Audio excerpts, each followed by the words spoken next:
ان الحمد لله نحمده ونستعينه ونستغفره ونعوذ بالله من شرور انفسنا ومن سيئات اعمالنا من يهده الله فلا مضل له ومن يضلل فلا هادي له واشهد ان لا اله الا الله وحده لا شريك له واشهد ان محمدا عبده ورسوله اما بعد فان خير الحديث كتاب الله وخير الهدي هدي محمد صلى الله عليه واله وسلم وشر الامور محدثاتها وكل محدثة بدعة وكل بدعة ضلالة وكل ضلالة في النار. اعوذ بالله السميع العليم من الشيطان الرجيم من همزه ونفخه ونفثه. بسم الله الرحمن الرحيم. رب اشرح لي صدري ويسر لي امري واحلل عقدة من لساني يفقهوا قولي. بسم الله الرحمن الرحيم. ان الله وملائكته يصلون على النبي يا ايها الذين آمنوا صلوا عليه وسلموا تسليما. اللهم صل على محمد وعلى آل محمد كما صليت على ابراہیم وعلى آل ابراہیم انك حمید مجید. اللهم بارک على محمد وعلى آل محمد كما بارکت على ابراہیم وعلى آل ابراہیم انك حمید مجید. اللهم ربنا آتنا في الدنيا حسنة وفي الآخرة حسنة وقنا عذاب النار. لا الہ الا انت سبحانک انی کنت من الظالمین. حسبنا اللہ ونعم الوکیل. یا حی یا قیوم برحمتک استغیث ولا حول ولا قوة الا باللہ العلی العظیم. ربنا آتنا من لدنک رحمة وہیئ لنا من امرنا رشدا. آمین. الحمدللہ آج 19 اپریل 2020 کی قرآن کلاس نمبر 25 کی اسٹوڈیو ریکارڈنگ ہونے جا رہی ہے. آج انشاءاللہ تعالی ہم سورۃ البقرہ کی آیت نمبر 168 سے سٹارٹ کریں گے، اور یہ 168 اور 169 دونوں بڑی اہم آیات ہیں، بلکہ اس سے بھی اگلی سب کی سب ہی اہم ہیں. اعوذ باللہ من الشیطان الرجیم. بسم اللہ الرحمن الرحیم. یا ایہا الناس کلوا مما فی الارض حلالا طیبا. اے انسانوں، کھاؤ اس میں سے جو زمین میں حلال اور پاکیزہ مال ہے. ولا تتبعوا خطوات الشیطان، اور مت پیروی کرو شیطان کے راستوں کی. انہ لکم عدو مبین، بے شک وہ تمہارا کھلا دشمن ہے. اصل میں اشارہ اس طرف ہے کہ اللہ تعالیٰ جو کہ تمہارا خالق ہے، اسی نے تمہارے لیے زمین میں رزق کا بندوبست کیا ہے. تو جس کا رزق کھا رہے ہو، اتباع اور اطاعت بھی اسی کی کرو. شیطان جو اللہ تعالیٰ کی مخالفت پہ اترا ہوا ہے، اس کی پیروی مت کرو. جب کھانا اس رب کا کھاتے ہو تو پھر پیروی بھی اسی رب کی ہونی چاہیے. اور شیطان تمہارا کھلا دشمن ہے، یعنی ظاہر ہے کہ اس کی دشمنی تو انسانیت کے ساتھ ہے. ہم سورۃ البقرہ کے آغاز میں ہی سن چکے ہیں کہ حضرت آدم علیہ السلام کو جب اللہ تعالیٰ نے خلیفۃ اللہ فی الارض بنایا تو اس نے اپنی جیلسی کا اظہار کیا. اس کی وجہ سے اس کا نام ہی ابلیس پڑ گیا. ابلیس کہتے ہی ہے جیلس ہونے والے کو، جلنے والے کو، حسد کرنے والے کو. تو اللہ تعالیٰ فرما رہا ہے وہ تمہارا کھلا دشمن ہے. ویسے تو خیر وہ چھپا ہوا ہے، سامنے نظر نہیں آتا، لیکن اس کی دشمنی بڑی کھلی ہے. صحیح بخاری اور مسلم دونوں میں حدیث ہے کہ ہر انسان کے ساتھ اللہ تعالیٰ نے ایک فرشتہ اٹیچ کیا ہوا ہے، اور ایک شیطان بھی ساتھ، جن بھی اٹیچ ہے. فرشتہ اسے اچھائی کی طرف بلاتا ہے اور جن جو ہے وہ برائی کی طرف بلاتا ہے. تو صحابہ نے بڑی جرت کر کے عرض کیا اللہ کے محبوب علیہ السلام کیا آپ کے ساتھ بھی شیطان اٹیچ ہے؟ آپ نے فرمایا میرے ساتھ بھی اٹیچ ہے، لیکن اللہ تعالیٰ نے مجھے اس پہ غلبہ دیا اور وہ میرا مطیع ہو گیا، اب میرے ساتھ جو شیطان اٹیچ ہے وہ مجھے اچھائی کی طرف بلاتا ہے۔ تو یہ پروٹوکول صرف پیغمبر کا ہوتا ہے صلی اللہ علیہ وآلہ وسلم، کہ ان کے ساتھ جو ہمزاد کہہ لیں یا قرین کہہ لیں یا شیطان کہہ لیں یا جن کہہ لیں، یہ چاروں الفاظ استعمال ہوئے ہیں، اٹیچڈ ہے، وہ مطیع ہے، مسلم ہو چکا ہے، وہ ان کو اچھائی کی طرف بلاتا ہے۔ آپ علیہ السلام کے بارے میں آپ کے سوا کسی کے لیے گارنٹی نہیں دی جا سکتی کہ اس کی رائے جو ہے وہ 100% محفوظ ہوگی۔ ما ضل صاحبکم وما غوا، نبی علیہ السلام کے بارے میں آیا کہ تمہارے نبی نہ کبھی بہکے ہیں نہ کبھی بے راہ چلے ہیں، اور آپ علیہ السلام کی یہ جو خوبی ہے وہ بعثت نبوی سے پہلے کی ہے۔ سورہ یونس کے اندر آیت نمبر 15 اور 16 میں اللہ تعالیٰ نے نبی علیہ السلام کی اعلان نبوت سے پہلے کی زندگی کو بھی دلیل بنایا ہے اس بات پر کہ آپ علیہ السلام اللہ کے پیغمبر ہیں، اور فرمایا گیا کہ اے نبی علیہ السلام ان سے فرماؤ میں اتنا عرصہ تم میں رہا ہوں، کیا تم نے مجھ سے پہلے کوئی ایسی بات سنی ہے؟ یعنی میں نے میرے کبھی قول و فعل میں تضاد دیکھا ہو، یعنی آج سے پہلے میں نے کبھی کہیں بچپن سے لے کے اپنے لڑک پن سے اب میچور عمر تک پہنچتے ہوئے کبھی اس خواہش کا اظہار کیا ہو کہ میرے اندر کوئی ایسی خواہش چھپی ہوئی ہے کہ میں لوگوں پر غلبہ چاہتا ہوں؟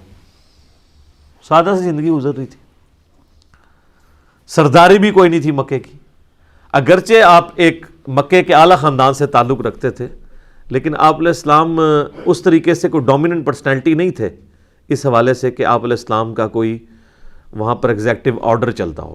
رسپیکٹ ضرور تھی، صادق اور امین کہتے تھے، اور آپ علیہ السلام کا کریکٹر اللہ تعالیٰ نے منوایا ہے۔ اسی وجہ سے تو پھر بعد میں جب آپ نے اناؤنسمنٹ کی ہے جو صحیح بخاری میں آتی ہے کوہ صفا پہ چڑھ کے کہ اگر میں تم سے کہوں کہ اس پہاڑ کے پیچھے سے فوج آ رہی ہے تو تم بات مانو گے؟ تو انہوں نے کہا کہ ہم نے آپ کو کبھی جھوٹ بولتے ہوئے نہیں سنا، یقیناً ہم مانیں گے۔ تو آپ علیہ السلام نے فرمایا کہ پھر میں ہی تمہیں بتا رہا ہوں کہ تمہیں مر کے اپنے رب کے حضور پیش ہونا ہے۔ یعنی جس طرح اس کا ڈر ہے نا کہ کوئی فوج حملہ آور ہو جائے گی، تو سب سے بڑا جو ڈر ہے، جو لٹکتی ہوئی تلوار ہے، وہ تو موت اور آخرت میں اللہ کے حضور جواب دہی ہے۔ تو یہ بھی میں تمہیں بتا رہا ہوں۔ تو سارے کے سارا مجمع چھٹ گیا سوائے چند لوگوں کے، اور انہوں نے بھی کرٹسی میں بات سن لی، ماننے والے تو وہی 2-4 بندے ہی تھے۔ تو شیطان تمہارا کھلا دشمن ہے، اس کی دشمنی عیاں ہے۔ امام غزالی نے ایک بڑی پوائنٹ کی بات لکھی ہے کہ میں سعادت کے اندر، منہاج العابدین میں، بلکہ آلموسٹ ساری کتابوں میں وہ اس بات کو ہائی لائٹ کرتے ہیں کہ شیطان اللہ کا چھوڑا ہوا کتا ہے، اور یہ ایسا خطرناک کتا ہے کہ اس سے بچنے کے لیے اس کے مالک کی پناہ لی جائے تو بچت ہو سکتی ہے، ادروائز کوئی بڑے سے بڑا شخص بھی اس کے شر سے بچ نہیں سکتا۔ تو اس کتے کا مالک کون ہے؟ اللہ۔ اس لیے ہمیں یہ بات سکھائی گئی ہے، اعوذ باللہ من الشیطان الرجیم۔ حتیٰ کہ آپ دیکھیں کہ سورۃ النحل میں آتا ہے کہ جب قرآن بھی کھولو نا، تو قرآن کھولنے سے، قرآن پڑھنے سے پہلے، قرآن کھولتے ہوئے تم نے اللہ تعالیٰ سے پناہ مانگ لینی ہے شیطان کے اگینسٹ۔ کتاب اللہ کی پڑھی جا رہی ہے اور پناہ اللہ سے شیطان کے اگینسٹ مانگی جا رہی ہے۔ یعنی قرآن پڑھنا بھی کسی شخص کے لیے گمراہی کا باعث ہو سکتا ہے اگر وہ صحیح نیت سے نہیں بیٹھا ہوا۔ اگر کوئی شخص اپنے آپ کو قرآن کے سامنے پیش کر دے گا کہ جو قرآن کہے گا میں نے وہی بات ماننی ہے، پھر تو ہدایت ملے گی۔ اور اگر کوئی شخص یہ زبردستی کرنے کی کوشش کرے گا کہ میرے جو پریویس عقائد اور نظریات جو میں آباء و اجداد سے لے کے چل رہا ہوں، قرآن کو توڑ موڑ کے اس میں فٹ کرنے کی کوشش کروں، اپنا نوالا قرآن کے منہ میں ڈالوں، تو سر پھر آپ قرآن کی تفسیریں بھی لکھ کے مر جائیں، آپ ایاک نعبد و ایاک نستعین کا مطلب ہی نہیں سمجھ پائیں گے، جو اکثریت کا حال ہے۔ اس لیے شیطان کے بارے میں ہمیشہ کانشیس رہنا چاہیے، اور اس کے لیے سب سے بہترین دعا جو بخاری مسلم میں تعلیم کی گئی ہے وہ ہے اعوذ باللہ من الشیطان الرجیم۔ ابو داؤد میں یہ بھی الفاظ ہیں سورۃ الفاتحہ سے پہلے نماز میں پڑھنے کے لیے، اعوذ باللہ السمیع العلیم من الشیطان الرجیم من ہمزہ ونفخہ ونفثہ۔ یعنی اس کی جتنی بھی چالیں ہیں، وہ جو پھونک مارتا ہے، وہ جو وسوسہ دلاتا ہے، ہر چیز کے اگینسٹ اللہ کی پناہ طلب کی جائے۔ اور یہ شیطان اتنا خطرناک ہے کہ سورۃ المومنون میں نبی علیہ السلام کو حکم ہوا ہے، اے نبی آپ بھی اللہ سے پناہ مانگا کریں شیطان کے اگینسٹ۔ یہاں لوگ کہتے ہیں نہیں ہمارے بزرگ پہنچے ہوئے ہیں جناب، وہ تو جس کو چاہے قید کر سکتے ہیں۔ اللہ کے نبی علیہ السلام کو حکم ہے کہ اے نبی آپ بھی اللہ کے حضور پناہ مانگا کریں شیطان کے اگینسٹ، اور اس چیز کی بھی پناہ مانگیں کہ شیطان آپ کے قریب بھی آئے، صرف اس کے وسوسوں سے نہیں، آپ کا قرب بھی نہ وہ حاصل کر سکے۔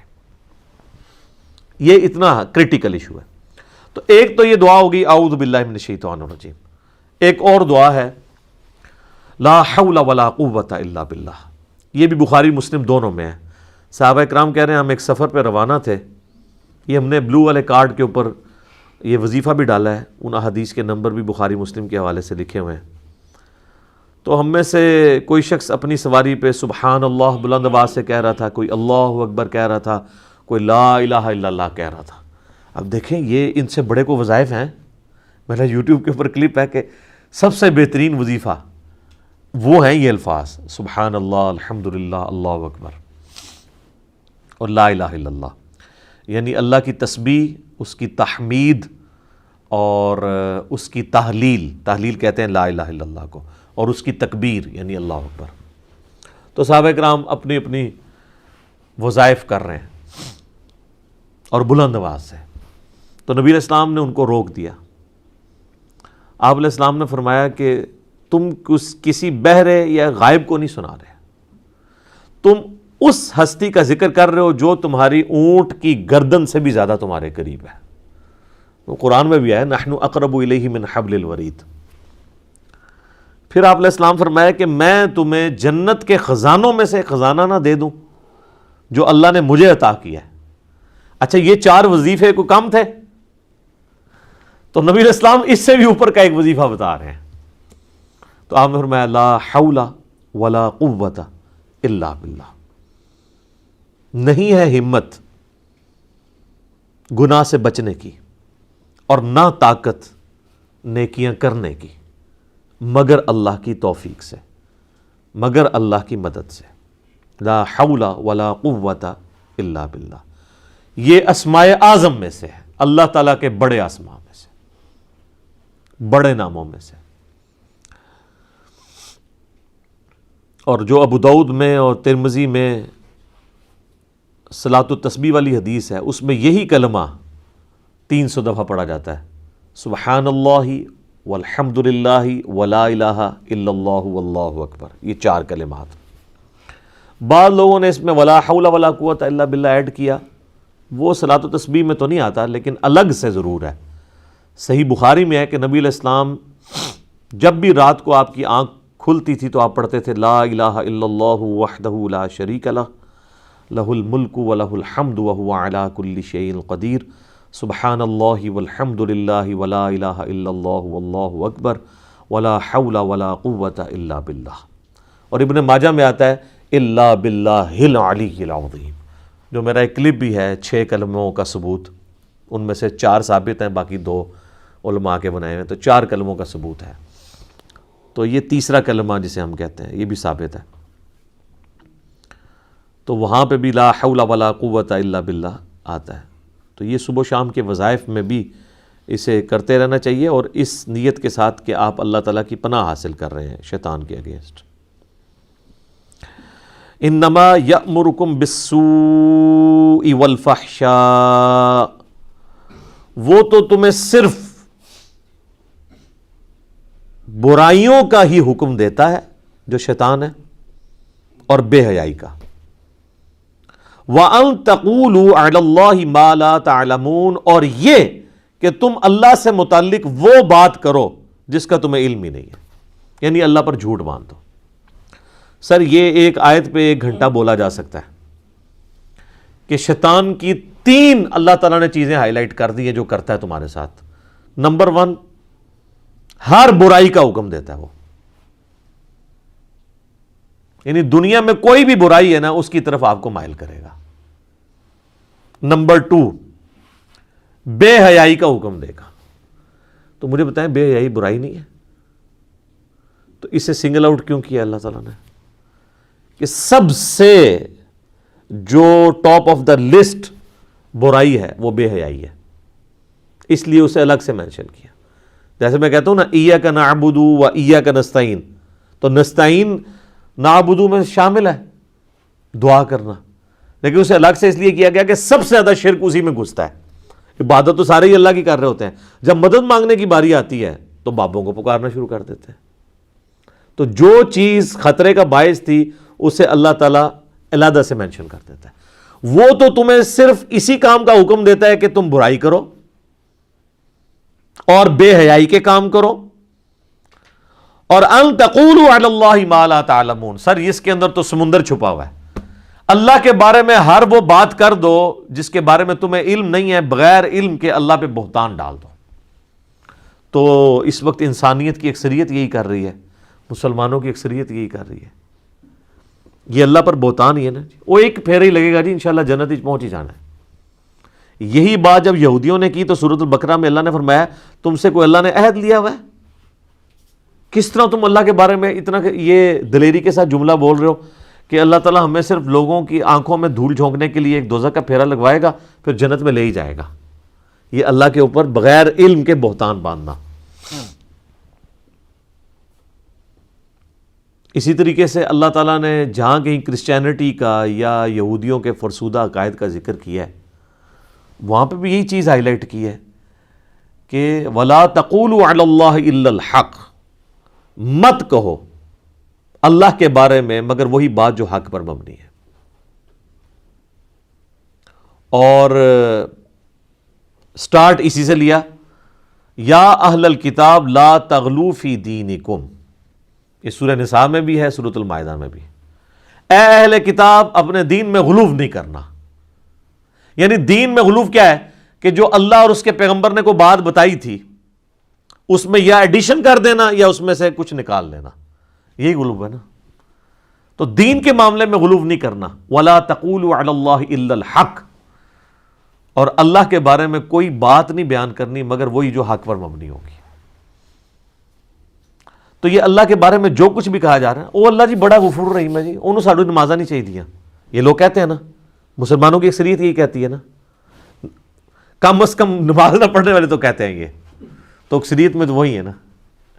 پڑھنے والوں میں بھی کئی کہہ رہے ہوتے ہیں، تو نہ پڑھنے والے تو آلموسٹ 100% یہ کہہ رہے ہوتے ہیں. تو جناب یہ جو اللہ کے اوپر جھوٹ یہ باندھ رہے ہیں کہ اللہ نو ساڑیاں نمازاں نہیں چاہیے تھیاں، تو اللہ کو کیا چاہیے؟ آپ کا آپ کے گناہ چاہیے اس کو. ہر وہ نیکی کا کام جو وہ آپ سے ایکسپیکٹ کر رہا ہے. تو یہ کائنات اللہ تعالیٰ نے اس لیے بنائی ہے کہ کھیل کود کیا جائے، ادھر اس نے اس لیے بنائی ہے کہ سیریس کریشن ہے، اس کو رسپانس کیا جائے. ہاں اس کا جزوی پہلو درست ہے کہ اللہ کو ان نمازوں کا فائدہ نہیں ہے. فائدے کے اعتبار سے یہ بات صحیح ہے، فائدہ ہمیں ہے. لیکن جو لوگ کہہ رہے ہوتے ہیں وہ اس سینس میں نہیں کہہ رہے ہوتے. وہ یہ کہہ رہے ہوتا ہے کہ اللہ کے فرشتے تھوڑے نے عبادت کرنے والے، کوئی ساڑھی نمازاں تے ہی بیٹھا ہے. تو اس اعتبار سے اگر کوئی کہہ رہا ہے تو وہ تو ویسے ہی کفر ہے. اللہ تو پھر فرشتوں میں بھی نہیں بیٹھا ہوا، اللہ کو تو پھر فرشتوں کی بھی نمازیں نہیں چاہیے. اگر یہی بات مان لی جائے تو اللہ کو اس کا مطلب فرشتوں کی نمازیں چاہیے، آپ کی نہیں چاہیے. تو یہ بات غلط ہے. فرشتے عبادت کریں یا ہم کریں یا جنات کریں، سب کے سب کا اپنا نفع ہے، اللہ کو کوئی فائدہ نہیں ہے اس کا. لیکن ہمیں تو چاہیے، اللہ کو اپنے بندوں سے نافرمانیاں تو نہیں چاہیے. اچھا اس میں ایک بڑی زبردست آیت ہے. میں کہتا ہوں جب میں وہ آیت پڑھتا ہوں نا، ان کے پورے کے پوری جو ڈاکٹرین ہے نا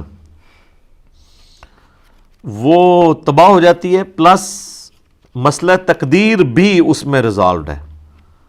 وہ ہے جناب سورہ الزمر کے سٹارٹ ہی میں وہ آیت آتی ہے. آیت نمبر ہے جناب 7. آپ کا جو بلو والا قرآن ہے نا جی، اس میں 460 پیج ہے. سورہ الزمر سورت نمبر 39 ہے اور اس کی آیت نمبر ہے 7. کیا بات ہے جی. میں کہتا ہوں جی قرآن جس طرح کھول کے اپنے نظریات بیان کرتا ہے نا، اس میں تو کسی ویلیو ایڈیشن کی ضرورت ہی نہیں ہے.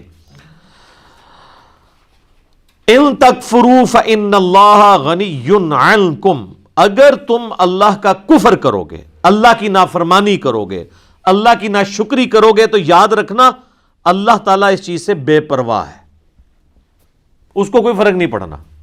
وہی بات جو میں کہہ رہا تھا جزوی درست ہے کہ اگر کوئی نماز نہیں پڑھتا تو اللہ کو کیا فرق پڑتا ہے، لیکن اللہ نے اسے بیلنس کیا ہے کہ یہ نہ کوئی سمجھ لے کہ خیر ہے پھر پڑھنے کی بھی ضرورت کوئی نہیں۔ ساتھ ہی آیا وَلَا يَرْضَى لِعِبَادِهِ الْكُفْرِ، لیکن یہ یاد رکھنا وہ کبھی راضی نہیں اس بات پہ کہ کوئی اس کا نافرمان ہو جائے۔ کیسا بیلنس کیا ہے؟ ایک طرف یہ کہا مجھے کوئی پرواہ نہیں، دفع ہو جو مرضی کرو، اس سے کوئی یہ بھی رزلٹ نکال سکتا تھا خیر ہے، لیکن اللہ نے کہا یہ دفع ہونے کا مطلب یہ نہیں ہے کہ جو مرضی کرو، میں راضی کوئی نہیں ہوں اس بندے سے جو یہ حرکت کرے گا، منڈ کے رکھاں گا انہوں پھر میں۔ وَإِن تَشْكُرُوا، اور اگر تم شکر گزاری کی روش اختیار کرو گے، شکر یہ ہے کہ ہر اپنے جسم کا عضو، اپنے جسم کی تمام انرجیز اس کے لیے وقف ہو جائیں، اس کے تابع فرمان ہو جائیں۔ يَرْضَاهُ لَكُمْ، تو وہ پھر تمہارے لیے یہ پسند کرتا ہے کہ تم اپنا آپ کھپا دو اس کے لیے۔ وَلَا تَزِرُ وَازِرَةٌ وِزْرَ أُخْرَى، اور یہ بھی یاد رکھنا کوئی جان قیامت والے دن دوسری جان کا بوجھ نہیں اٹھا سکتی، ہر بندے نے انڈیویجول اللہ کے حضور پیش ہو کے اپنے اعمال کا جواب دینا ہے۔ ثُمَّ إِلَىٰ رَبِّكُمْ مَرْجِعُكُمْ، اس کے بعد تمہیں اپنے رب کی طرف لوٹ کر جانا ہے۔ فَيُنَبِّئُكُمْ، پھر وہ تمہیں خبر دے دے گا، بِمَا كُنتُمْ تَعْمَلُونَ، جو تم دنیا میں اعمال کیا کرتے تھے۔ إِنَّهُ عَلِيمٌ بِذَاتِ الصُّدُورِ، بے شک وہ تو سینوں کے چھپے ہوئے رازوں کو بھی جاننے والا ہے۔ یہ ہے جناب کتابوں کا خدا۔ مجھے اگلے دن ایک بھائی نے نا، ہمارے جو سوشل میڈیا کا ایک چینل چلاتے ہیں، مجھے کہتے ہیں علی بھائی وہ آپ نے مسلم شریف کا مقدمہ ریکارڈ کرایا تو اس میں آپ نے کچھ زیادہ دفعہ ہی بول دیا ہے کہ مرنے سے پہلے اے مسلمان کر لے اس پہ غور، کتابوں کا خدا اور ہے، بابوں کا خدا اور۔ میں نے کہا کوئی نہیں، 8 یا 10 دفعہ بولا ہوگا تو تھوڑا ہے۔ میں نے کہا 31 دفعہ تو فَبِأَيِّ آلَاءِ رَبِّكُمَا تُكَذِّبَانِ ایک صورت میں آیا ہے، 2-2.5 صفحوں کی، یہ تو 31 دفعہ کم از کم بولنا چاہیے 1 گھنٹے کے لیکچر کے اندر۔ تو اللہ تعالیٰ تو ایک دفعہ بھی کہہ لے کافی ہے، اس نے 31 دفعہ آپ کے دماغ میں ٹھوک کے یہ بات ڈالی ہے کہ اے جنوں انس کے گروہ، تم میری کس کس نعمت سے، میری کس کس قدرت کی نشانی سے روگردانی کر سکتے ہو۔ تو سر مجھے بھی کم از کم ایک لیکچر میں 31 دفعہ یہ ریپیٹ کرنا چاہیے، کیا کہ مرنے سے پہلے اے مسلمان کر لے اس پہ غور، کتابوں کا خدا اور ہے، بابوں کا خدا اور۔ اچھا، یہ آیات کی فارم میں بھی چیزیں قرآن میں موجود ہیں، یہ والا شعر، لیکن قرآن کی آپ جو بھی آیت پڑھیں گے نا، اس کے اینڈ پہ جیسے وہ دائرہ ڈالا ہوتا ہے نا، تو ہر قرآن کی آیت کا اگر مورل لیسن نکلتا ہے تو یہی نکلتا ہے، یار یہ قرآن کیا کہہ رہا ہے۔ یہی ہوتا ہے نا جو بندہ پہلی دفعہ قرآن پڑھتا ہے کہتے ہیں یار یہ تو کچھ اور ہی ہے۔ تو یہ جو لوگوں کی حیرانگی ہے اس کو ہم نے ایک شعر کی فارم میں عرض کر دیا ہے کہ کتابوں کا خدا اور ہے، بابوں کا خدا اور۔ یہ کتابوں کے خدا کا تعارف ہے۔ وَإِذَا قِيلَ لَهُمُ اتَّبِعُوا مَا أَنزَلَ اللَّهُ، اور جب ان سے کہا جاتا ہے کہ پیروی کرو اس کی جو نازل کیا ہے اللہ نے، تو اللہ نے کیا نازل کیا ہے؟ کوئی بابا نازل کر دیا کیا؟ قرآن۔ تو وہی بات آ گئی کہ کتابوں کی پیروی کرنی ہے۔ اچھا، رہا نبی علیہ السلام کا سٹیٹس، تو نبی علیہ السلام ہمارے معلم ہیں، وہ اللہ کے ریپریزنٹیٹیو ہیں، وہ بابا نہیں ہیں۔ بابا وہ ہوتا ہے جسے بت بنایا جائے اور اس کی اللہ نے سند نہ نازل کی ہو، جو قرآن میں جگہ جگہ ہے نا کہ یہ چند نام ہے جو تم نے دے لیے، اللہ نے کوئی سند نہیں نازل کی ان کی۔ لیکن محمد رسول اللہ کی تو سند خود قرآن ہے، اور قرآن کی اتھینٹسٹی نبی علیہ السلام کی مبارک زندگی ہے۔ جو صحیح مسلم میں حدیث ہے، سید عائشہ سے پوچھا گیا نبی علیہ السلام کے اخلاق کے بارے میں، تو آپ نے فرمایا کہ قرآن نہیں پڑھتے۔ نبی علیہ السلام کا اخلاق یہی تھا۔ اخلاق کہتے ہیں یعنی کسی شخص کا کریکٹر، اس کو عربی میں خلق کہتے ہیں، اس کے اندر اس کے معاملات بھی آ جاتے ہیں، اس کا بول چال، آپ اس کو شمائل کہہ لیں، سب کچھ۔ تو انہوں نے کہا نبی علیہ السلام کا اگر کسی نے کردار دیکھنا ہے نا، یعنی قرآن مجسم کسی نے دیکھنا ہے، یعنی قرآن اگر کسی جسم کی شکل میں آتا نا، اللہ کو مقصود انسان اگر کسی جسم کی فارم میں آیا ہے نا، تو وہ نبی علیہ السلام کی مبارک ذات ہے۔ تو جب انہیں کہا جاتا ہے کہ پیروی کرو اس کی جو اللہ نے نازل کیا آسمان سے، قالوا بل نتبع ما الفینا علیہ آبانا، وہ کہتے ہیں نہیں جی ہم پیروی تو کریں گے صرف اپنے بابوں کی، جس پہ ہم نے اپنے بابوں کو پایا ہے، اپنے آباء و اجداد کو پایا ہے۔ یا تو آباء و اجداد خود بابے ہوں گے، یا ہمارے آباء و اجداد کسی بابے کی پیروی کر رہے ہوں گے نا۔ آبا باپ کے لفظ استعمال ہوتا ہے نا، فور فادرز، تو فور فادرز یا خود بابے ہوں گے یا وہ خود کسی بابے کی پیروی کر رہے ہوں گے۔ تو سر یہ دیکھ لیں، یہ اسی آیت کا ہی ترجمہ ہے کہ اللہ کہہ رہا ہے کہ کتابوں کے خدا کو فالو کرنا ہے، بابوں کے خدا کو نہیں۔ اچھا مشرکین عرب جو ہیں کیا خدا کو نہیں مانتے تھے؟ قرآن میں درجنوں جگہ آیا یہ کہ وہ اللہ کو مانتے تھے۔ تو پھر جب وہ کہہ رہے ہیں کہ ہم تو اس کی پیروی کریں گے جس پہ آباء و اجداد کو پایا، تو اللہ تعالیٰ کہتا ہے ٹھیک ہے بھی تیرا خدا بھی وہی ہے، ان کا خدا بھی وہی ہے، اس نبی کا بھی خدا وہی ہے، اور تمہارے آباء و اجداد کا بھی خدا وہی ہے، تو اللہ تو فرق کر رہا ہے دونوں میں۔ تو سر یہی تو ہم بھی آپ کو کہہ رہے ہیں کہ مرنے سے پہلے ہے مسلمان کر لے اس پہ غور، کتابوں کا خدا اور ہے بابوں کا خدا اور، اللہ تو اس کو ماننے کے لیے تیار ہی نہیں ہے۔ اب اللہ تعالیٰ اس پہ جو ورڈک دے رہے ہیں نا وہ سنیں، اولو کان آباؤہم لا یعقلون شیئا ولا یہتدون، اگرچہ ان کے بابے اور آباء و اجداد کسی چیز کا علم نہ رکھتے ہوں، رتی برابر ان میں عقل نہ ہو، اور نہ ان میں کوئی ہدایت والا مادہ موجود ہو، نہ وہ ہدایت پر ہوں، تب بھی تم اپنے بابوں کے پیچھے چلو گے۔ اچھا یہ بابوں کے فضائل بیان ہو رہے ہیں۔ پہلی چیز کہ عقل ہی کوئی نہیں، عقل نہ دی شے ہی کوئی نہیں، لا یعقلون شیئا، عقل نہ دی شے ہی کوئی نہیں۔ بالکل صحیح ترجمہ ہے نا، یہ عربی میں اردو میں شے لفظ وہی استعمال ہوتا ہے نا، یہ جو ہم شے لفظ استعمال کرتے ہیں پنجابی میں یا اردو کے اندر، اور عقل کا بھی لفظ ہے، لا یعقلون شیئا، عقل نہ دی کوئی شے نہیں، ولا یہتدون، اور نہ کوئی ہدایت ہے۔ مجھے بتائیں اس آیت کو ترجمہ کرنے کے لیے کو آپ کو عربی آنا ضروری ہے؟ کتنے سادے سے الفاظ ہیں۔ اللہ تو ہمارا اگر تمہارے آباء و اجداد کو رتی برابر عقل بھی نہیں ہے، ہدایت پہ بھی نہیں ہے، پھر بھی ان کے پیچھے چلنا ہے۔ تو یہیں پہ جب لوگ دعوت حق سے اٹیچ ہوتے ہیں تو لوگوں کو کہہ رہے ہوتے ہیں یار وہ تیرا ابا تے ہتھے ہاتھ بندہ سی، تنوں کیا ہو گیا؟ وہ تیرے ابا جی تے اتھے ارس تے ہر سال جاندے سن، تو کہنا جناب دربار ہی غلط نے۔ تو ان کو پھر آپ یہی آیت سنا دیا کریں، سورۃ البقرہ کی آیت نمبر 170، آپ یہ کہہ دیا کریں آگے سے، اولو کان آباؤنا، اس کو ہے ہم کے سیکھے میں بھی کر سکتے ہیں، اولو کان آبانا لا یعقلون شیئا ولا یہتدون، کیا اگر میرے آباء و اجداد کوئی رتی برابر نہ ان کو عقل تھی تو نہ ان کو ہدایت تھی تب بھی۔ اچھا اس سے یہ بات پتہ چلی کہ بزرگ اگر اللہ کی ہدایت کی پیروی نہیں کر رہے، اللہ کی نازل کردہ کتابوں کی پیروی نہیں کر رہے، تو ان کی گستاخی کرنا کس کی سنت ہے؟ اللہ کی۔ تو سب اللہ کی سنت پہ بھی عمل کیا کریں، نبی علیہ السلام کی سنت پہ عمل کرتے ہیں، ہم تو دیکھیں دونوں سنتوں پہ عمل کرتے ہیں۔ یہ کہتے ہیں نا وہ ہمارے ہر ٹائم بابیاں نو پڑھتا رہتا ہے، بھائی جی یہ سنت اللہ ہے، اس سنت پہ عمل کرنا ہے۔ آپ دیکھ لیں سٹارٹ کس سے ہوا تھا، اللہ تعالیٰ فرما رہا ہے کہ شیطان تمہیں حکم دے گا کہ تم اللہ کے بارے میں ہر وہ عقیدہ منسوب کر دو بغیر علم کے، یہاں سے بات سٹارٹ ہوئی تھی نا۔ تو اللہ کے بارے میں ان لوگوں نے جو کچھ آپ کو بتایا بغیر علم کے۔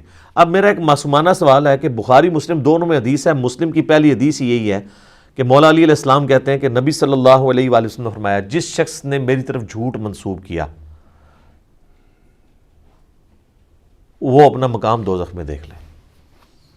اچھا اگر کوئی رسول اللہ کے اوپر جھوٹ باندھے وہ تو ہے دوزخی، اور جو اللہ کے اوپر جھوٹ باندھے وہ جنتی ہے، مجذوب ہے، کلندر ہے، پہنچیا ہے، پہنچے ہے کتنے؟ آپ دیکھیں رسول اللہ پر جھوٹ باندھنا دوزخ میں جانا ہے، اللہ پہ جھوٹ باندھنا اس سے بڑا جرم ہے۔ یہ آج تک کسی نے نہیں آپ کو بتایا کہ جب لوگ اللہ کے بارے میں باتیں کر رہے ہوتے ہیں انہیں جی بس میرا دل اللہ نے مضبوط میرا دل کہندا ہے اے دلیل ہوندی جی میرا دل کہندا ہے. وہ بھائی جی ہندوؤں کا بھی دل ہی کہندا ہے, ٹھیک ہے جی, عیسائیوں کا بھی دل کہتا ہے. اور پھر وہ کہتے ہیں جی وہ فیتھ ہے جی, فیتھ کو ٹیسٹ نہیں کرنا چاہیے. فیتھ کو علم پہ تو ٹیسٹ کرنا ہے نا آپ نے, کہ آپ نے 3 خداؤں کا عقیدہ رکھنا ہے, لاجیکل بات تو ہونی چاہیے نا. تو آندہ سے یہ بات بھی راگ بھی الاپے ہیں کہ رسول اللہ پر جھوٹ باندھنے والا دوستی ہے اور اللہ پر جھوٹ باندھنے والا اس سے بڑا دوستی ہے. تو اب ذرا جو تم بتاؤ اللہ کے بارے میں جو کچھ کہہ رہے ہو, اللہ کے دین کے بارے میں, اللہ کے تعارف کے بارے میں, یار جب بھی کوئی شخص دین کے بارے میں بولے گا تو اس کی سند تو آسمان سے نازل ہونی چاہیے نا, کیونکہ دین تو آسمانی ہے. تو اب جب کبھی کوئی شخص دین پہ کلام کرے تو اسے یہ بتا دیجئے گا کہ رسول اللہ پر جھوٹ باندھنے والا دوستی ہے بخاری مسلم کے تحت, اور اللہ پر جھوٹ باندھنے والا سورۃ البقرہ کی آیت نمبر 168, 169, 170, ان تینوں کا سیدھا سادہ رزلٹ یہ ہے کہ اللہ پہ جھوٹ باندھنے والا بھی سیدھا دوستی ہے. تو اب ہاں بات کرو دین کے اوپر. تو اگر اس میں تھوڑا سا بھی خوف خدا ہوا نا ادھر ہی رک جائے گا, کیونکہ ساری کہانیاں ہی چل رہی ہیں. وہ کہے گا یار میں پھر اُن کہندے نے پتہ نہیں منو پتہ تے نہیں ہے, بس میں سنیا میں پڑھیا کدھرے نہیں ہے, تو بولنا کیوں پیا میں جے تو سنے ہی ہے خالی. اچھا سنی بھی وہ بات یاد ہے جو اپنے مطلب کی ہے. ہاں جو لوگ چیخ چیخ کے ساڑھے کلپ شیئر کرا رہے ہیں اور دماغ چوں نکلتے ہوئے بھی نہیں ہو, وہ نہیں سنے انہوں نے لگتے. تو جو کہانیاں نے نا وہ کہتے ہیں جی وہ ایک دفعہ کا ذکر ہے. ایک اسلامی بھائی کا بیان ہے, ہمارے جاننے والے بزرگوں نے بتایا ہے, اے ہوندی جی سند ہوتی. اور جو کہتا ہے جی جناب سورۃ البقرہ لکھے آ جائے, اے بخاری لکھے آ جائے, اے مسلم لکھے آ جائے, وہ کہتے ہیں وہ سن کے بھی انہوں نے نا اس کان سے سن کے ادھر سے ہی باہر نکال دیا ہوتا ہے, ادھر سے بھی نہیں نکالتے کہ دماغ ہی سے نہ بہ جائے. وَمَثَلُ الَّذِينَ كَفَرُوا كَمَثَلِ الَّذِي يَنْقِعُ بِمَا لَا يَسْمَعُ, اور مثال ان کی جنہوں نے کفر اختیار کیا ایسی ہے جیسے کوئی چلا رہا ہو ایسے جانوروں کے پیچھے. إِلَّا دُعَاءً وَنِدَاءً, جو سوائے خالی پکار اور آواز کے کچھ نہ ہو. یعنی اللہ تعالیٰ ہمارا ہے جیسے کہ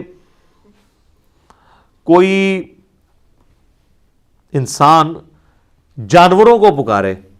ایک تو نا جانوروں کو اس آواز سے پکارنا کہ ان کو سمجھ آ جائے جیسے پالتو جانور ہے, لیکن اگر آپ جانوروں سے گفتگو کرنا شروع کر دیں اور چیخ چیخ کے کہیں کہ جی کسی بیل کو یا گائے کو کہیں ادھر آ یا ادھر آؤ, اور اللہ تعالیٰ ہمارا ہے وہ چیختے رہے, یہ جو سچویشن ہوتی ہے نا اس شخص کی, تو اس کو لوگ کیا کہیں گے؟ پاگل. تو اللہ تعالیٰ ہمارا ہے کہ جو لوگ اللہ کی وحی جو آسمان سے نازل ہوئی ہے نا اس کی پیروی نہیں کر رہے نا, وہ اسی کی مانند ہے. اور اللہ معافی دے آپ کے ممبروں پہ جو چیخ کے تقریریں کر رہے ہیں بالکل اسی طریقے سے ہی کر رہے ہیں. کس طرح چیختے ہیں؟ یعنی وہ اپنی بات میں زور دینے کے لیے قرآن حدیث کا حوالہ نہیں دیتے ہیں, اتنی اونچی آواز نکالتے ہیں وہ, یا کوئی شعر پڑھتے ہیں ایسا گنگنا کے, وہ کہتے ہیں جی پھر آنکھوں میں آنسو آ جاتے ہیں, تو وہ پھر اس لیے آ رہے ہوتے ہیں. تو اللہ تعالیٰ ہمارا ان کے بس چیخنے کے سوا نہیں ہے. صم بکم عمی فہم لا یعقلون, یہ لوگ بہرے ہیں, گونگے ہیں, اندھے ہیں, کچھ عقل نہیں رکھتے. یہ ہیں جناب بابوں کے فضائل و برکات. اور وہ ہمیں کہتے ہیں جناب اب انجینئر محمد علی مرزا کو کیا پتا کہ بابا کیا ہوتا ہے. یہ جناب آپ دیکھ لیں, یہ ہے کتابوں کا جہاں اور وہ ہے بابوں کا جہاں. ٹھیک ہے جی. اللہ اکبر. یا ایھا الذین آمنوا, اے ایمان والو, کلوا من طیبات, کھاؤ پاکیزہ چیزوں میں سے, ما رزقناکم, جو تمہیں ہم نے رزق کے طور پہ دیں, واشکروا للہ, اور شکر کرو اللہ کا. میں نے پچھلی کلاس میں بتایا کہ شکر کی سمپل ڈیفینیشن یہ ہے کہ اللہ کی دی ہوئی ہر نعمت جو آپ کے جسم میں ہے یا آپ کے ایسٹس کی فارم میں موجود ہے, مال کی شکل میں یا ٹینجیبل نان ٹینجیبل جتنی بھی چیزیں ہیں, ان کو اس کی تابع داری میں لگانا یہ اس کا شکر ہے, اور ان چیزوں سے اس کی نافرمانی کرنا یہ اس اللہ کی ناشکری ہے. تو کھاؤ اس کے رزق میں سے اور اس کا شکر کرو. ان کنتم ایاہ تعبدون, اگر تم واقعی اسی کی عبادت کرنا چاہتے ہو. تو یہ اس کا مطلب ہے اللہ کی عبادت کی ریکوائرمنٹ ہے, صرف نماز پڑھنا نہیں. نماز پڑھنے کے بعد بھی آنکھیں, ہاتھ, زبان, پاؤں, پیٹ, دل, مال, آپ کی ایسٹس, ہر چیز اس کے لیے کھپے. وہ تو پھر بڑا وسیع کانسیپٹ ہے. صحیح مسلم شریف میں حدیث ہے کہ سبحان اللہ کہنا بھی صدقہ ہے, الحمدللہ بھی صدقہ ہے, لا الہ الا اللہ بھی صدقہ ہے, راستے سے تکلیف دہ چیز کو دور کر دینا بھی صدقہ ہے. یعنی اللہ کی راہ کی یہ نیکی, صدقہ کہتے ہیں عربی میں نیکی کے کام کو. حتیٰ کہ تمہارا بیوی بچوں کے منہ میں لقمہ ڈالنا بھی صدقہ ہے. اپنے بیوی بچوں کو کھلانا, دوسروں کو تو ظاہر ہے لوگ سمجھیں گے کہ کسی اور کے ساتھ نیکی کر رہا ہے, اپنے بیوی بچوں کو کھلانا بھی یہ صدقہ اور نیکی ہے. حتیٰ کہ تمہارا میاں بیوی کا ازدواجی تعلق قائم کرنا بھی صدقہ ہے. تو صحابہ کرام نے باقی چیزیں تو ہضم کر لیں, یہ آخری جو جملہ تھا نا حضور کا, انہوں نے کہا یا رسول اللہ اس میں کون سا مطلب, ایک پیور جو ایک کہہ لیں صرف انسانی نہیں, ایک حیوانی جذبہ بھی ہے سیکس, اس کے اوپر بھی ثواب ہے. تو آپ نے فرمایا اگر تم یہی ضرورت کسی ایسی عورت سے پوری کرو جو اللہ نے تمہارے لیے حلال نہیں کی, تو کیا اس میں تمہیں گناہ ہوگا؟ تو انہوں نے کہا یا رسول اللہ ہوگا. تو آپ فرمایا پھر تمہیں اپنی بیویوں سے ازدواجی تعلق کے اوپر ثواب بھی ملے گا. یہ ہے کانسیپٹ نیکی کا. تو ظاہر جس چیز پہ ثواب مل رہا ہے نا, ہر وہ چیز اللہ کی عبادت میں داخل ہے. ماں باپ کے ساتھ حسن سلوک کرنا حقوق اللہ میں سے بھی انڈائریکٹلی بنتا ہے. ڈائریکٹلی تو حقوق العباد ہے, لیکن انڈائریکٹلی اللہ کے حکم ہے. تو ماں باپ کے ساتھ جب آپ حسن سلوک کر رہے ہوتے ہیں تو وہ بھی اللہ کی عبادت ہو رہی ہوتی ہے. آپ درود شریف نبی علیہ السلام پہ پڑھ رہے ہیں, لیکن عبادت اللہ کی ہے, کیونکہ دعا کر رہے ہیں. تو دنیا میں ہر خیر جو ہے وہ اللہ کی عبادت ہے, اور ہر شر شیطان کی عبادت ہے. پیروی کا ہی تو مسئلہ ہے سارا. انما حرم علیکم المیتہ, اللہ تعالیٰ نے تو تم پہ یہی بس 4 چیزیں ہیں جو حرام کی ہیں. کون سی؟ نمبر 1 مردار, والدم, اور بہتا ہوا لہو. ایک لہو وہ ہوتا ہے جو گوشت کے اندر یا ہڈیوں کے اندر ہوتا ہے, وہ تو نہیں نکلتا. یہ ذبح کے وقت جو خون نکل گیا نا, وہ اس کا پینا حرام ہے. خون وہ خود پاک ہے, کپڑوں پہ لگ جائے, لیکن اس کا پینا حرام ہے. لیکن جو بوٹی کے اندر ہڈیوں کا جو گودا ہے وہ سب کا سب وہ بھی تو خون ہے. اسی طریقے سے کلیجی جو آپ بھون کے کھاتے ہیں اتنی مزے, خون کا ہی وہ ہے نا, وہ خون وہ بہتا ہوا نہیں ہے. یہ دم سے مراد بہتا ہوا لہو. ولحم الخنزیر, اور خنزیر کا, پگ کا, سور کا گوشت. کہتے ہیں جی وہ جناب اس کا نام لے لینا تو کتنے دن, 40 دن. تو قرآن اس بے شمار دفعہ نہ ہے. اس کا مطلب ہے کہ قرآن میں اگر یہ آیت کوئی پڑھے گا تو نعوذ باللہ اس کی زبان ہی پلید ہو جائے گی. سر قرآن میں جب آپ خنزیر کا نام لے رہے ہیں نا, تو خا کے اوپر بھی 10 نیکیاں ہیں, نون کے اوپر بھی 10 نیکیاں ہیں, زا پہ بھی 10 نیکیاں ہیں, یا پہ بھی اور را پہ بھی 50 نیکیاں ہیں خنزیر لفظ بولنے کے اوپر. قرآن کے اندر جب آپ بول رہے ہیں, قرآن میں تو شیطان کا نام لینے سے بھی نیکیاں مل جاتی ہیں, لیکن چھڑا نہیں شیطان کا نام لیا جا رہا ہوتا. اعوذ باللہ من الشیطان الرجیم. یہاں پہ تو 3 چیزیں ہوں گی, مردار, بہتا ہوا لہو, خنزیر کا گوشت, وما اہل بہ لغیر اللہ, اور ہر وہ حلال چیز بھی جس کے ذبح کے وقت غیر اللہ کا نام لیا گیا ہو. ذبح کے وقت کسی اور ہستی کے لیے ذبح کیا جائے. ایک ویسے غیر اللہ کا نام تو بولا جاتا ہے چیزوں پہ. ظاہر ہے اب جب کسی نے کوئی گائے پالی ہوئی ہے تو وہ تو یہی کہے گا میری گائے, یا قربانی کے لیے بکرا لیا جائے گا تو یہی کہا جائے گا کہ یہ فلاں کا بکرا ہے. تو وہ اس پہ جو غیر اللہ کا نام بولا جا رہا ہوتا ہے وہ اس کی ملکیت کے اعتبار سے بولا جا رہا ہوتا ہے. لیکن جب اس کو ذبح کیا کریں گے تو سر اس پہ پھر تو صحیح مسلم میں تکبیر ہے, بسم اللہ اللہ اکبر. صرف اللہ بھی کہہ کے ذبح ہو جائے گا, اللہ کا نام لینا ہے, لیکن کم از کم اتنی آواز ہے کہ اپنے کان سنیں. اگر دل میں پڑا نا تو وہ جانور حرام ہو جائے گا, یہ ذہن میں رکھیے گا. اور اس کی حکمت یہ ہے کہ آپ کسی بھی ذی روح کی جان نہیں لے سکتے سوائے اللہ کے نام کے, کیونکہ اس جان کا مالک کون ہے؟ اللہ. تو جناب آپ جب میدان جنگ میں کسی کافر کی جان لیتے ہیں نا تو کس کے حکم سے لے رہے ہوتے ہیں؟ اللہ سے. ویسے تو آپ کسی ایک کافر کو ماریں گے نا تو جناب صحیح بخاری میں حدیث ہے جس نے ایک ذمی کافر کو بھی قتل کیا نا وہ جنت کی خوشبو نہیں پائے گا، حتیٰ کہ جنت کی خوشبو 40 سال کی مسافت سے بھی آ رہی ہوگی. کافر کو مارنے سے بھی. یہ جان اتنی قیمتی چیز ہے، لیکن اللہ کے نام پہ جان لی جا سکتی ہے، جانور کی بھی انسان کی بھی. ہاں جب کوئی کیس جوڈیشری کا کیس ہے اس میں آپ نے پھر خود نہیں لینی ہوگی، پھر عدالت نے فیصلہ کرنا ہوگا. یہ نہیں ہے کہ کوئی شخص کہے کہ جی میں نے امت کے وسیع تر مفاد میں اس کو قتل کرنا ہے، یا میں نے جو ہے وہ اپنی جنت پکا کرنے کے لیے فلاں بندے کو قتل کرنا ہے، یہ گستاخ ہے. یہ نہیں، اس میں تو آپ اپنی جہنم ہی پکی کر رہے ہوں گے. تو یہ 4 چیزیں بیان ہوئی ہیں، اور اسی میں امپلائڈ ہے کہ اگر کوئی شخص غیر اللہ کے نام کے لیے تو ذبح نہیں کرتا لیکن اس کے تقرب کے لیے کرتا ہے، وہ بھی اس میں امپلائڈ ہے.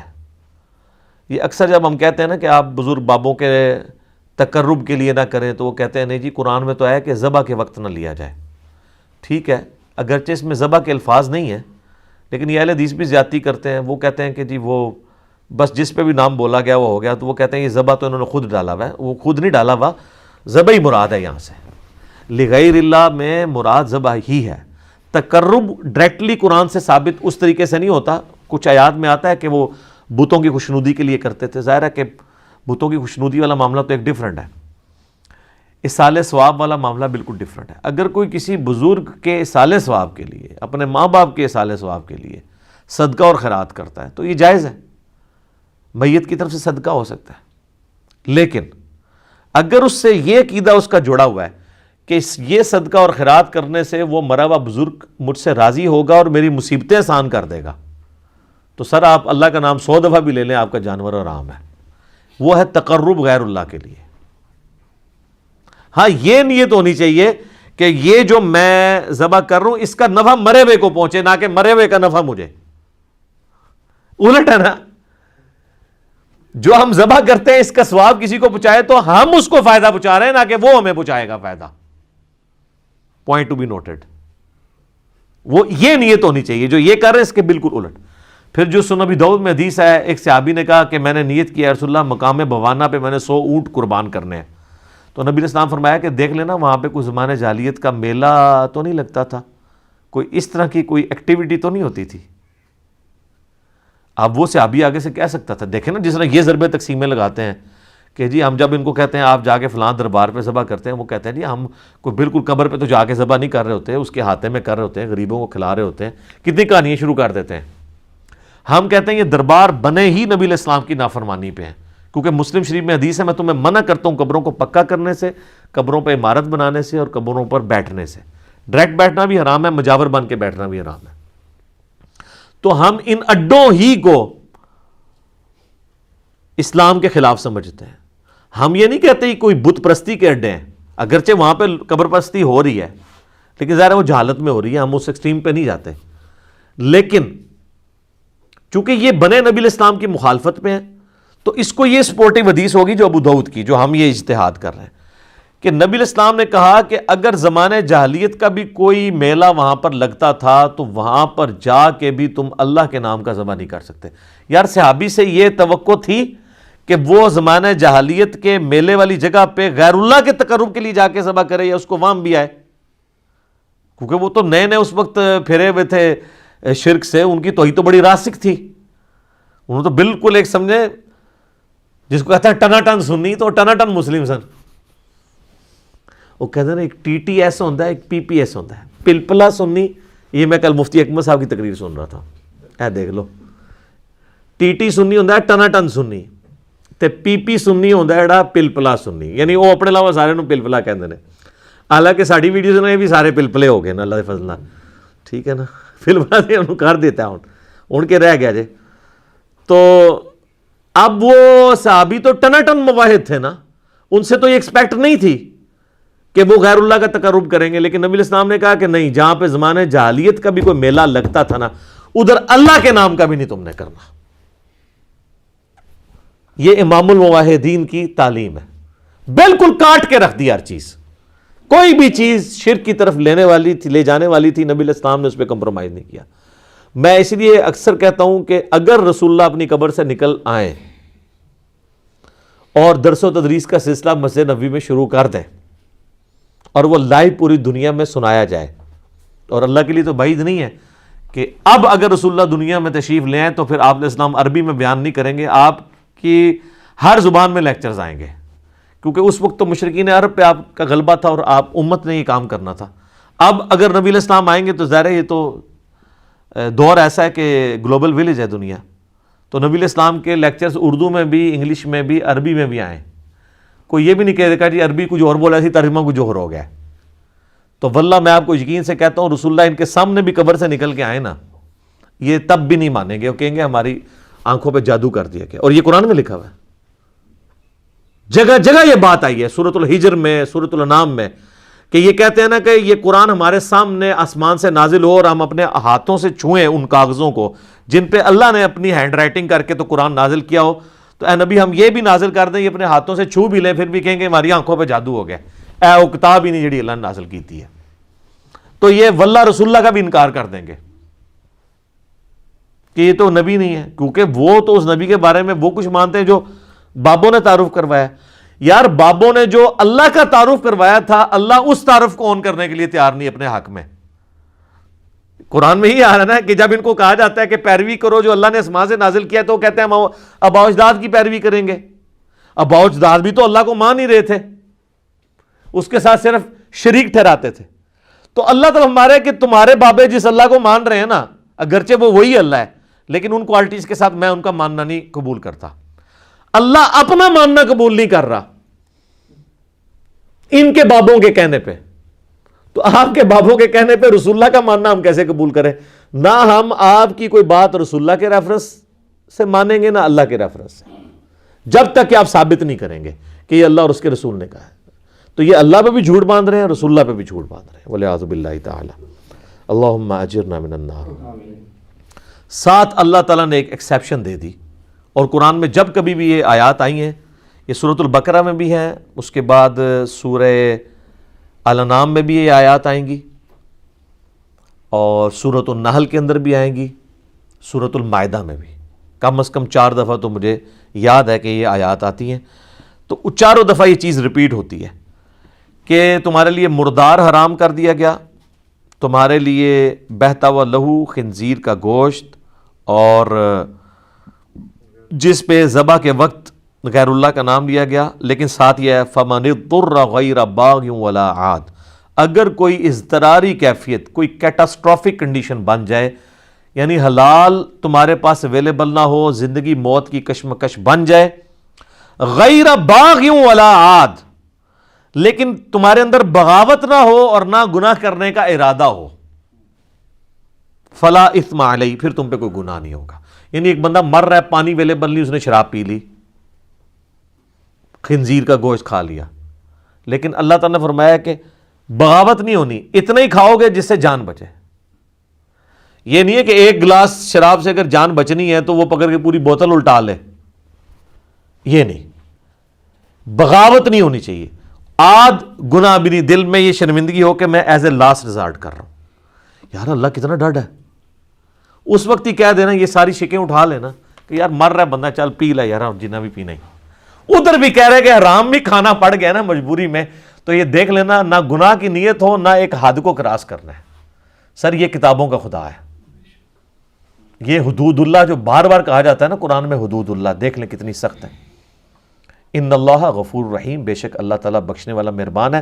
اگر یہ صورتحال ہوگی نا پھر اللہ تعالیٰ معاف کر دے گا، باغی نہ ہوئے اور نافرمانی کی نیت۔ تو یہی اب لوگ یہ سودی کام جو لوگ کر رہے ہیں، او جی ساڑھے کپڑے بھی سودی مشینہ دے بن رہے ہیں، یار یہ اس میں آتا ہے کہ نہ یہ ہماری بغاوت ہے اور نہ ہم اس کے اوپر کوئی اختیار رکھتے ہیں، اس کی بنیاد پہ آپ ڈائریکٹ بینک سے سود کھانا شروع کر دیں گے کہ جی پوری دنیا کا نظام سود پہ چل رہا ہے تو اس لیے کھاؤ پھر ڈائریکٹ۔ وہ جی ہم چلتے پھرتے جراثیم بھی انہیل کرتے ہیں تو پھر ٹھیک ہے، پھر وہ کیڑوں والے امرود بھی کھاتے رہو، وہاں نہیں کھائیں گے، وہ کہیں گے تو نظر آ گیا نا۔ تو یہ جو واضح سود نظر آ رہا ہے آپ کو، کبھی اس کے نام سروس چارجز رکھ دیتے ہیں، ٹھیک ہے, آج کل نواں نہ آ گیا سروس چارجز, منافع کی شرح, انٹرسٹ.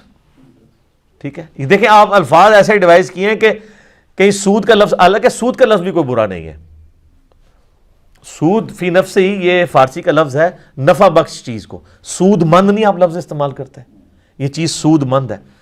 یہ تو ہمارے اصل میں اس کے لیے جو ٹرم ہے وہ ربا ہے, ٹھیک ہے, جو عربی کی ٹرم ہے. ظاہر ہے اردو میں اور فارسی میں سود کا لفظ, یہ سود کا لفظ ویسے بدنام ہو گیا ہے. سود لفظ فی نفسی برا نہیں تھا, لیکن اب یہ چونکہ ایک اس طرح استعمال ہوتا ہے تو ہم اسے استعمال کر رہے ہوتے ہیں. محلہ اس لیے بدنام ہو گیا کہ سور تے سود نیڑے نیڑے نے, اس وجہ نال بھی ذرا ایک نیچرلی نا لوگوں نفرت ہوگی اس لفظ نال.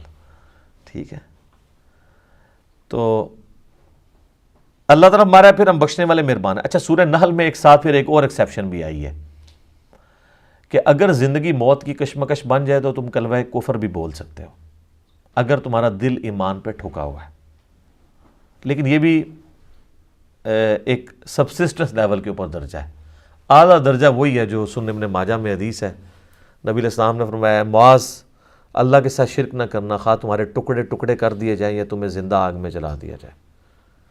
وہ اعلیٰ ترین درجہ ہے. لیکن اس وقت اگر کوئی شخص جان بچانے کے لیے وقتی طور پہ جھوٹ بول لے اور کلمات کفر بھی بول دے تو اسلام میں اس کی اجازت ہے. سورۃ النحل کے اندر اسی کو کہا گیا تقیہ کرنا, یعنی دشمن کے شر سے بچنے کے لیے اپنا بچاؤ کرنا. سورہ ال عمران میں بھی آیا کہ تم تقیہ کر سکتے ہو. ان الذین یکتمون ما انزل اللہ من الکتاب, وہ لوگ جو چھپا لیتے ہیں اس میں سے جو ہم نے کتاب میں نازل کیا, وَيَشْتَرُونَ بِهِ ثَمَنًا قَلِيلًا, اور اس کے بدلے دنیا کا حقیر معاوضہ قبول کر لیتے ہیں. یہ کون ہے؟ علماء.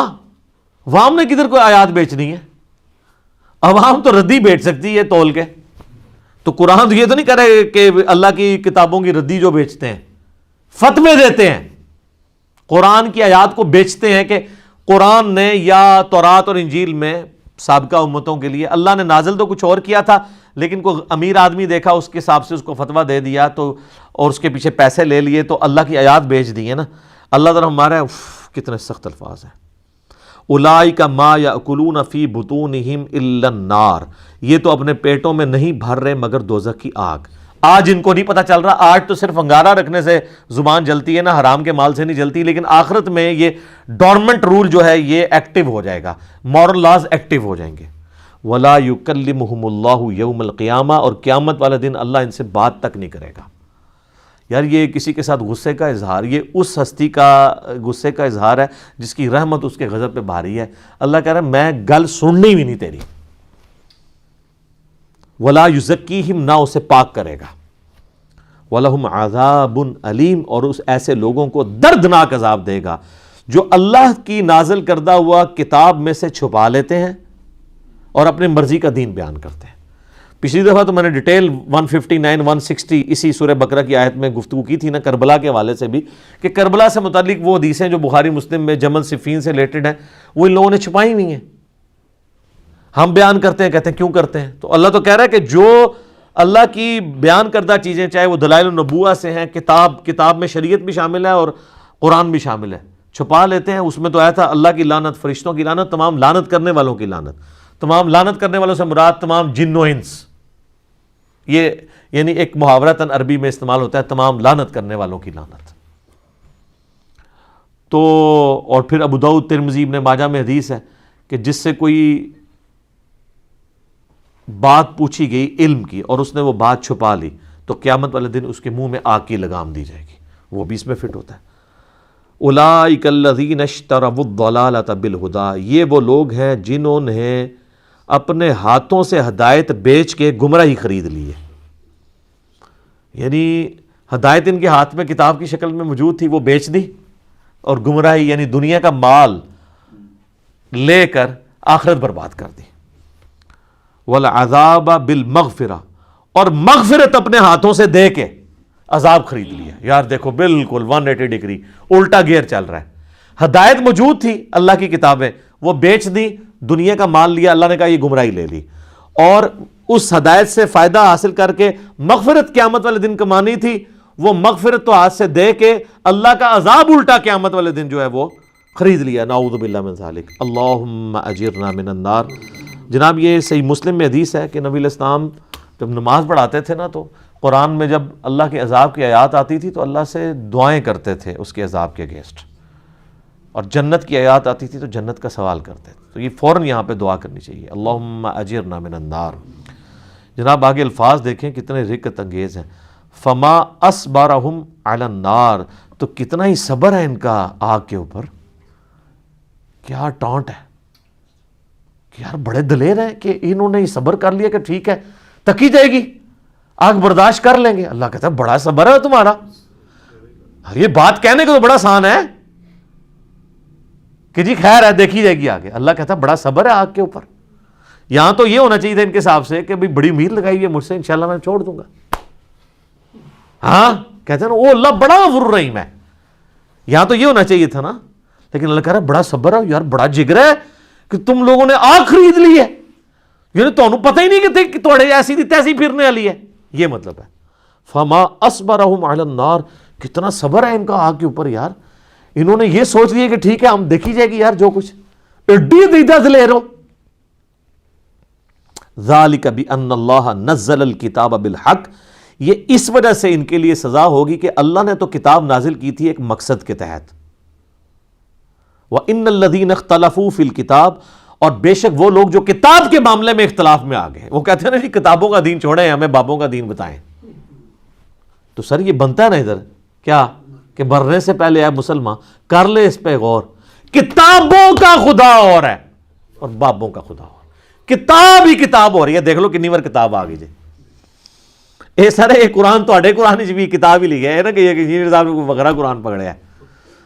تو اللہ فرماتا ہے کہ ہم نے تو کتابیں نازل کی تھی ایک مقصد کے تحت سچائی کے ساتھ، اور جو یہ اختلاف کر رہے ہیں کتاب میں لفی شقاق بعید، اللہ تعالیٰ ہمارا یہ تو دور دراز کیے جھگڑوں میں اور بدبختی میں پھنس گئے ہیں قرآن کو چھوڑ کے.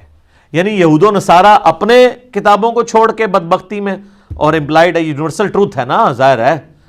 تو یہ اہل کتاب کی جب باری آتی ہے تو صرف یہود و نصارہ نہیں، اہل کتاب آپ بھی ہیں. صاحب قرآن مسلمان بھی صاحب قرآن ہے، صاحب کتاب ہے. ہم کہتے ہیں نا جی صاحب کتاب پیغمبر جو ہیں وہ 4 ہیں، جو ہم مینلی 4 کتابوں کے اعتبار سے بات کر رہے ہیں: تورات، زبور، انجیل اور قرآن. باقی چھوٹے چھوٹے صحائف نازل ہوئے ہیں، کتابیں تو یہ 4 ہی نازل ہوئی ہیں. تو وہ جب تورات کتاب ہے، زبور کتاب ہے، انجیل کتاب ہے، تو قرآن بھی تو کتاب ہے. تو اگر وہ اہل کتاب ہیں تو ہم بھی اہل کتاب ہیں. یہ مسلمان اہل کتاب اور وہ جیوز اور کرسچن اہل کتاب. تو سر قرآن آپ جتنا پڑھیں گے نا اس کا اینڈ رزلٹ وہی نکلنا ہے. کیا کہ مرنے سے پہلے اے مسلمان کر لے اس پہ غور. کتابوں کا خدا اور ہے، بابوں کا خدا اور جب تو نے ایک دفعہ بھی سیریس ہو کے اس پہ غور کیا نا تو یہ پھر تیرے اندر کی آواز ہوگی کہ نہ میں وابی نہ میں بابی، میں ہوں مسلم علمی کتابیں. ٹھیک ہو گیا جی. اللہ تعالیٰ سے دعا ہے جو حق بات میں نے کہی اللہ تعالیٰ ہمارے دلوں میں راسخ فرمائے. اگر جذبات میں میرے منہ سے کوئی غلط بات نکل گئی اللہ تعالیٰ ہمارے دلوں سے محو کر دے. ہمیں کتاب و سنت کی تعلیمات پر عمل کر کے دوسرے بھائیوں تک پہنچانے کی توفیق عطا فرمائے. سبحانک اللہم و بحمدک اشہد ان لا الہ الا انت استغفرک و اتوب الیک وما علینا الا البلاغ المبین. جزاکم اللہ خیرا.